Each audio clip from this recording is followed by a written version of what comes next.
저도 대학 갈 형편이 안 돼서 20살부터 일찍 취직해서 돈을 벌었습니다. 그런데 저희 시어머니는 소식적 잘 나가시던 때를 잊지 못하시는 것 같아요. 잘 살았을 때 하시던 것을 못하셔서 스트레스가 많으신 것 같더라고요. 그중 사고 싶은 걸 못 산다는 게 제일 큰 스트레스이셨대요. 저희 남편 한 달에 200씩 벌었었는데 한 달에 한 번은 백화점을 모시고 가서 옷 한 벌씩 꼭 사드렸었대요. 싼 것도 아니고 몇십만 원짜리 옷. 그런 거 아니면 안 입으신다네요. 자기 아들 고생하는 건 생각도 안 하시는지 그 이야기를 들으니 시어머니가 굉장히 철없게 느껴지더라고요. 이것뿐만이 아니라 허풍을 잘 떠세요. 일종의 거짓말이죠. 예를 들면 그런 일이 없었음에도 불구하고 없는 일을 가지고 친구분들에게 자랑을 막 한다네요. 내 생일에 아들이 호텔 주방장을 불러서 친척들 한 20명을 불러서 간단하게 뷔페식으로 하고 말았어. 이렇게 이야기하는 어머니의 통화 내용을 듣고 남편도 참 당황했다고 하더라고요. 솔직히 이 이야기를 듣고 한편으로는 짠하면서도 이해는 안 되더라고요. 그리고 그 당시만 해도 결혼할 마음이 없었기에 시어머니가 어떤 사람이냐는 것은 큰 문제가 되지 않았습니다. 그런데 남편이 프로포즈를 하고 결혼하겠다고 마음먹고 서로의 부모님께 인사드리러 갔을 때였어요. 남편 집에 처음 가는 거라 무엇을 사갈지 알 수가 없어서 고민하다가 과일 바구니 하나랑 화과자를 사갔었는데요. 저 화장실 간 사이에 이렇게 말씀을 하시더라고요. 시어머니 될 사람한테 과일 몇 개랑 이게 뭐니? 과자 쪼가리를 사오고 인성이 글러 먹었다야. 다 들리게 말이죠.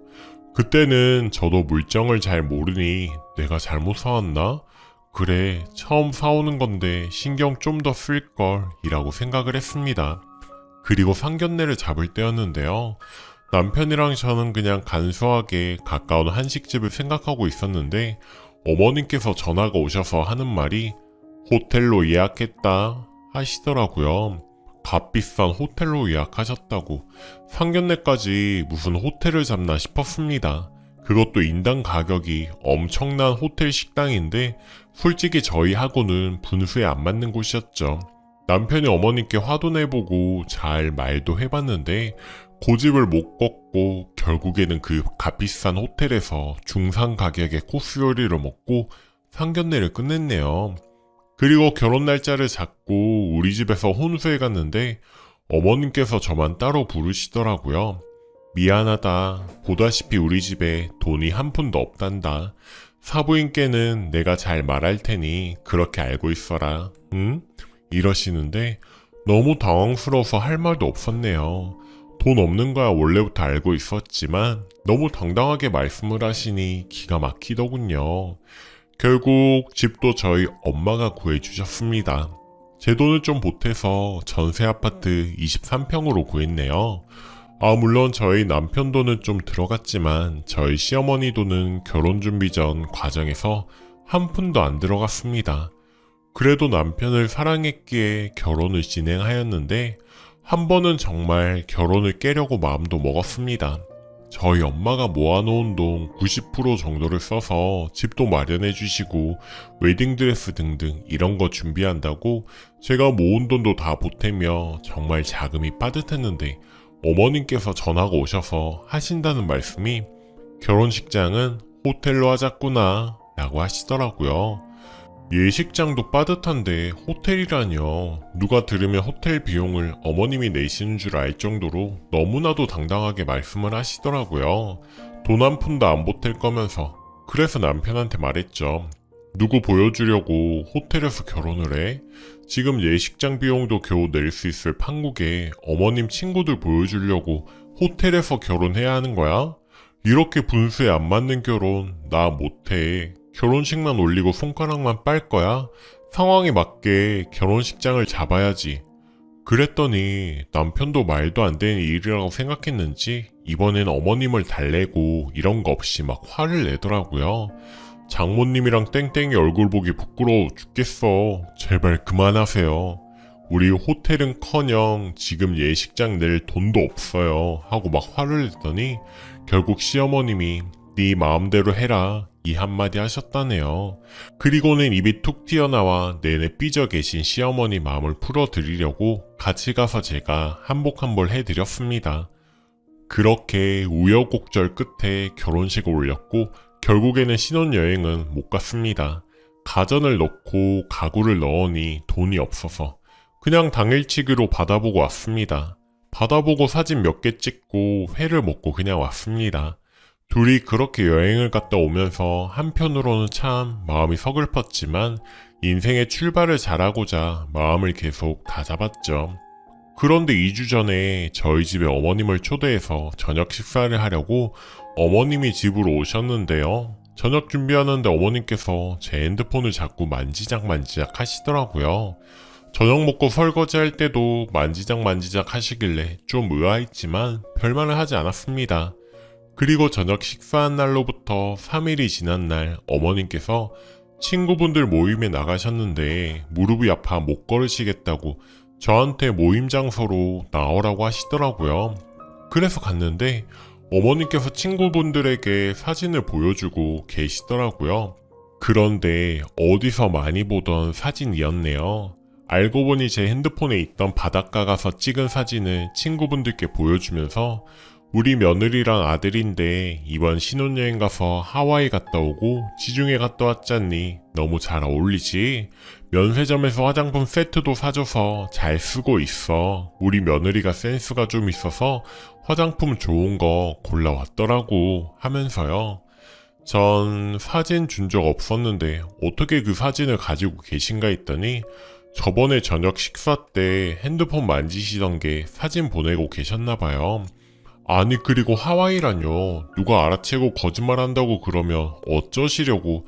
정말 제가 낯이 뜨겁습니다. 그리고는 옆 테이블에서 이야기 마무리되는 거 기다리고 있는데 계속 허풍을 떠시고 거짓말을 낳고 있더라고요. 그 이야기 속에서 우리들은 하와이를 갔다 오고 지중해 갔다 온 사람들이고 예식장은 고급 호텔에서 친척만 몇 불러서 간수하겠다고 하시고 저희 엄마가 주신 반지 사진을 찍어 놓은 것도 가져가셔서 자기가 해줬다고 하시는 분이세요.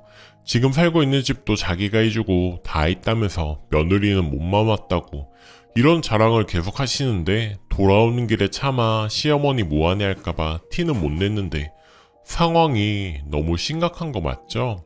남편은 아직 모르는데 말하면 시어머니한테 너무 화낼 것 같고 일이 커질까봐 말을 못하겠습니다. 어찌 해야 할까요? 후기. 시어머니 하시는 행동이 심상치 않다는 것을 알았는데 댓글을 보니 꽤 상황이 심각한 것 같아서 남편한테 말했습니다. 무조건 어머니한테 화만 내면서 반응하지 말고 상담센터에 모시고 가서 이야기를 해보자고요. 결국에는 남편이 시어머니 둘만 있을 때 조심스럽게 이야기를 꺼냈고 처음에는 꽤 수치스러워 하시다가 결국에는 상담센터 가자고 날짜를 잡았습니다.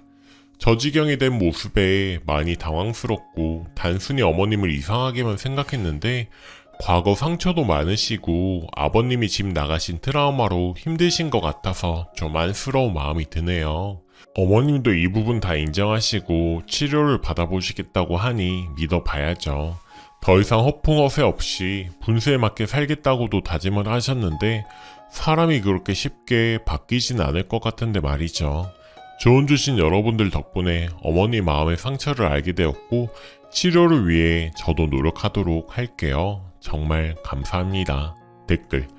결혼한 선배로서 한마디 할게요. 시댁에서는 내내 하면 절대 안 돼요. 처음부터 어머님 한복해드린 게 실수하신 듯 안 되는 건 안 된다, 할 수 있는 건 하겠다고 분명하게 선을 그어야 합니다. 그리고 시어머니 보니까 진짜 허언증에 과대망상증인 것 같습니다. 남편분이나 글쓴이님이 얘기한다고 달라지는 건 없을 듯해요. 그 정도면 정말 심각하게 치료를 권해드리고 싶네요. 두 번째 사연. 말 많은 시아버지 때문에 파혼을 합니다. 안녕하세요. 지난주 상견례를 한 예신입니다. 상견례 도중 시아버님의 언행을 두고 우리 집에서는 결혼을 걱정하시는데 다른 분들의 조언을 듣고 싶어 글을 올립니다. 남자친구랑 저는 성격이 잘 맞아서 1년 안 된 짧은 연애 기간이지만 결혼 준비를 하고 있습니다. 둘 다 집돌이, 집순이, 요리를 좋아하여 잘 맞습니다. 주말에 상견례를 하게 되었어요. 남자친구 집이 지방인데 남자친구 부모님께서 너무 바쁘시다고 하여 남자친구 쪽 집 쪽으로 상견례 자리를 예약을 했죠. 사실 남자친구 부모님 제대로 뵌 것은 거의 없었습니다. 워낙 바쁘시다고 해서 자리를 잘 못 만들었어요. 근데 예비 사도는 나름 대하기 어려운 사람 아닌가요? 우리 부모님 착석하시고 먼 길 와주셔서 감사하다는 예비 시아버님의 말까지는 참 좋았는데 이야 시부라고 칭할게요. 본인이 주말에도 항상 너무 바쁘다는 말로 본인을 자랑을 시작하셨습니다. 자기가 이런 사람과도 친분이 있고 하면서 시장, 지역 유지, 정치인 등의 이름을 나열하셨죠. 주말에 항상 모임이나 결혼식 참석하느라 바쁘다 등등 이야기하시고 시부가 지금 다니는 회사를 평사원에서 나름 높은 자리까지 올라간 사람인데 본인의 그 일대기를 장황하게 설명하기 시작하셨습니다. 맨 땅에 헤딩하고 어쩌고 저쩌고. 저희 아빠는 좀 당황한 표정으로 경청하시더라고요.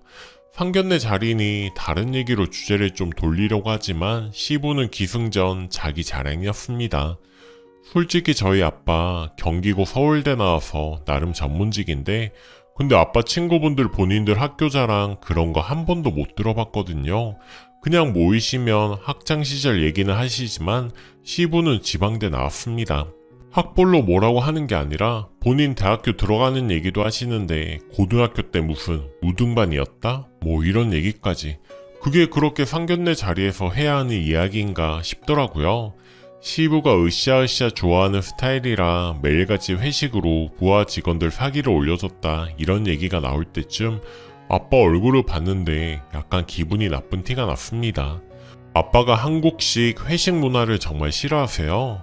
예전에 술을 강요하는 선배 때문에 위랑 간 다 버리고 엄청나게 고생하신 적이 있어서 시부가 자기 성격이 불같아서 자기 화나면 냉장고랑 TV 다 부순다는 얘기를 들으실 때쯤 진짜 화나신 것 같더라고요. 시부가 또 경조사 얘기 꺼내며 자기 인맥과 친분을 과시하자 아빠가 참다 아 땡땡이가 제 친구인데 잘 아시나 봅니다 이러셨고 시부는 그 후로 말수가 좀 줄더니 드디어 자랑잔치가 끝이 났습니다.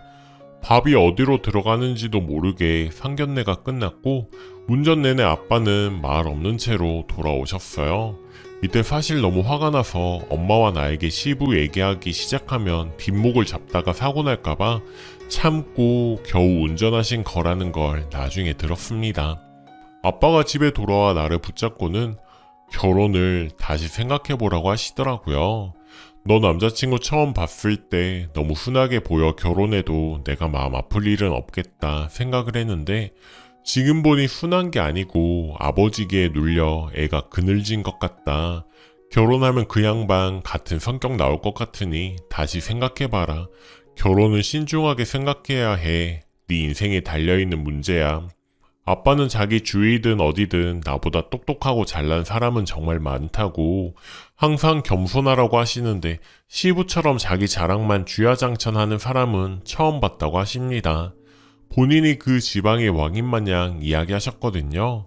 아빠 하는 말이 시부가 친분이 있다고 얘기한 사람 중 몇몇은 자기 친구 후배인데 그 친구들 성격상 그 시부와 그렇게 친한 사이 아닐 거라고 다 허풍일 거라고 하셨습니다. 남자친구는 상견례 후 별 말이 없고 저도 마음이 심란합니다. 남자친구는 정말 착하고 성실하고 그런데 이 결혼을 어떻게 해야 할까요? 후기 이렇게까지 많이 조언을 주실 줄 몰랐는데 정말 감사합니다. 하나하나 꼼꼼하게 읽어보았고요. 진심 어린 조언들 너무너무 감사합니다.